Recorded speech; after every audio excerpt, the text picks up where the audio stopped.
Hello everyone and welcome back. Today I'm going to start a series of videos talking about the terminology of dead zoning, stacking, and trading.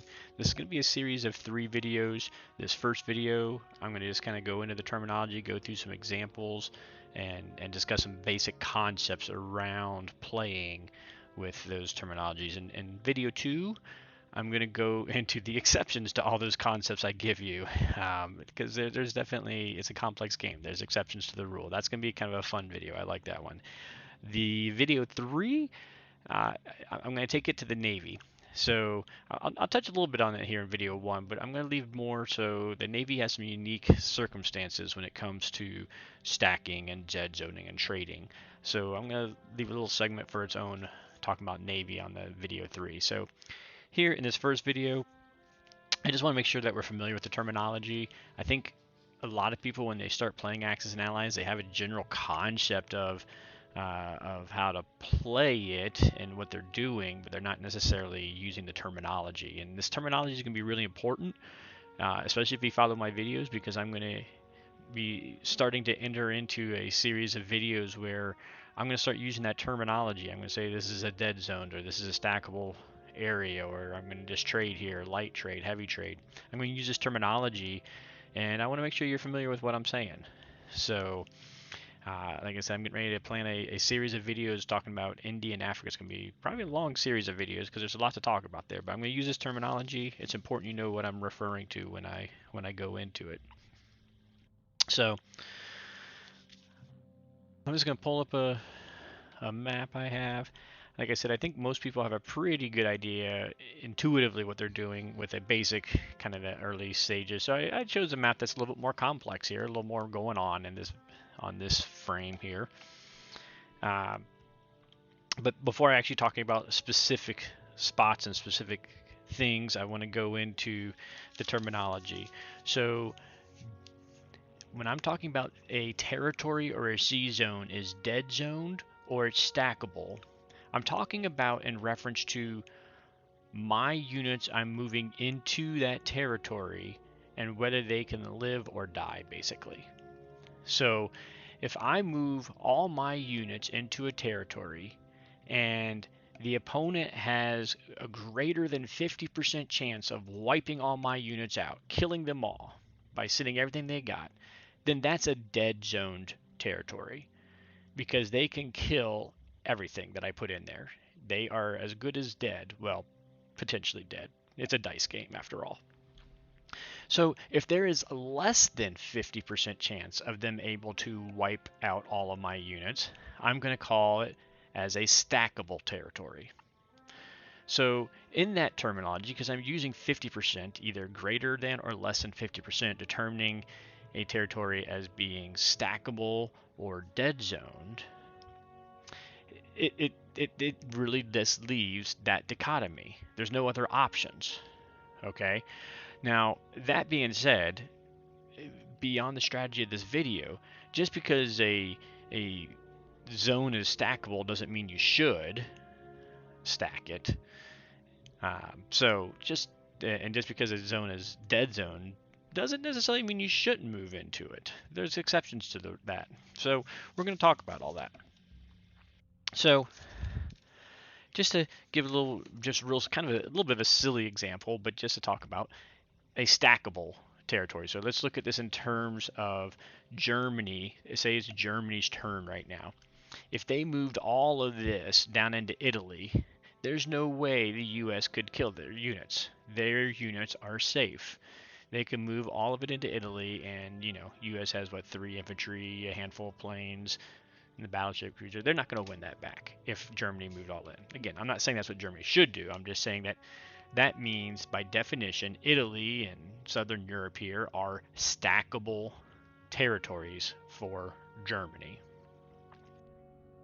On the flip side, just a real quick, again, very simple and silly example, if we looked at this as Japan's turn, and we're looking at this one Japan infantry over here, he can easily move into Vologda. Vologda, if I'm pronouncing that wrong, I apologize. I can never remember all the names without looking at them. But in any case, if he moves into here This territory is dead zone to him. There's too many Russians right here. They can easily kill him. They easily wipe him out. He's going to die if he moves into there. Again, it's not that he shouldn't, because that's a couple free points. That's money in the bank.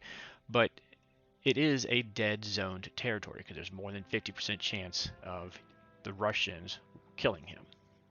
So those are two real quick, silly kind of examples, but simple, just to illustrate the purpose of what we're talking about as far as dead zoned or stackable territories go. So some just general concepts. One, actually, I'm going to take this a little bit of a step back. I'm talking about that 50% line of it being 50%. So obviously, even if they've got a 51% chance, I'm not doing the math here, but say if I wanted to move Japan units here and Russia has a 51% chance of wiping them out, I'm calling that dead zoned, but that's certainly a very high risk dead zone for Russia. So definitely there's going to be a piece of this comes into what your risk management is, and that's essentially a coin flip. So although I'm calling it dead zone, it's still a very weak dead zone. But some general concepts. In a general concept of the idea, you don't want to move a stack of your units into a dead zoned territory. That sounds very simple, but I see it quite frequently in my placement games where beginning players and maybe some silver and gold level players will move a stack of units into a territory that was dead zone. Like, say they would move 5 or 6 guys down here when allied guys here when Germany has all of this plus these planes that can hit it and kill it very efficiently.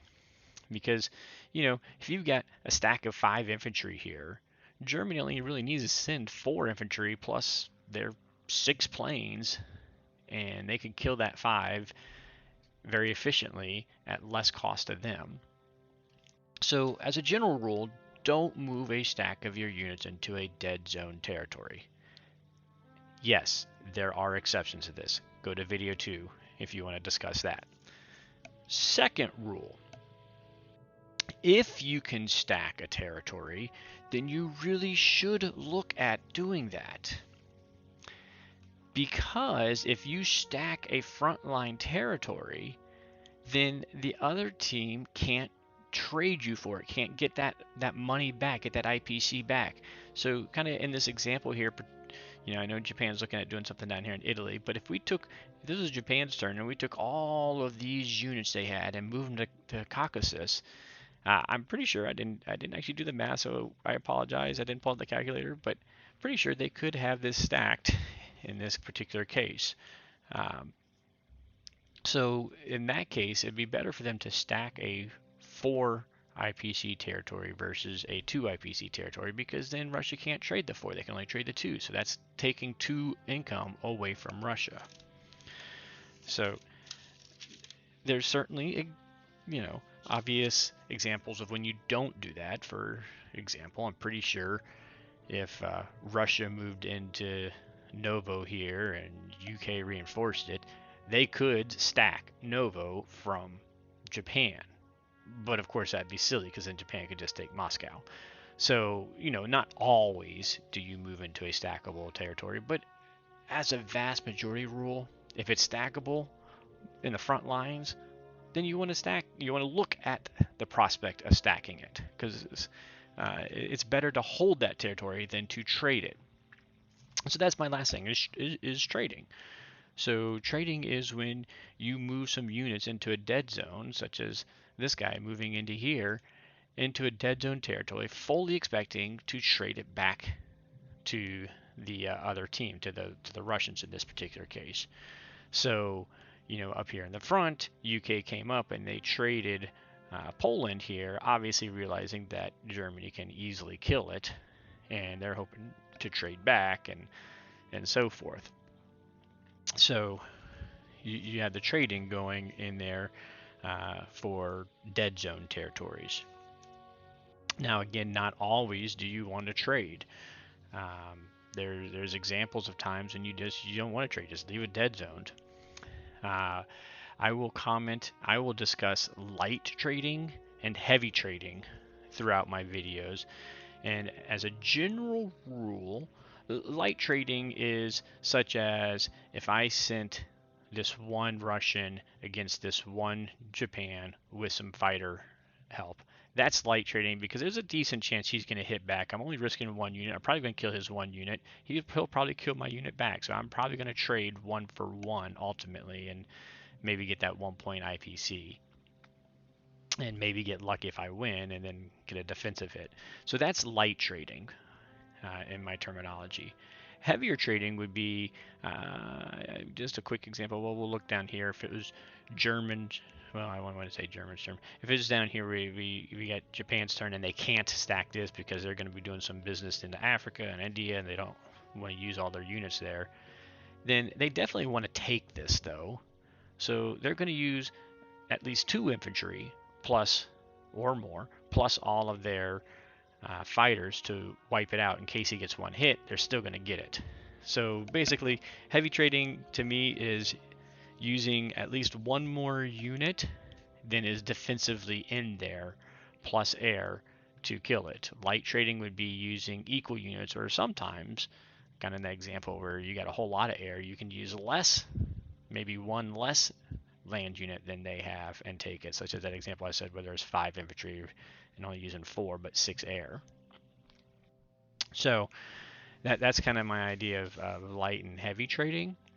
In the game, you generally, if you are the territory getting killed, in this case Germany, you want to do as light of trading as possible, but still keep your money up because it's important to keep your economy up. So you do need to trade heavy enough to get enough IPCs, but you want to trade as lightly as you can. So in a KGF, kill Germany first.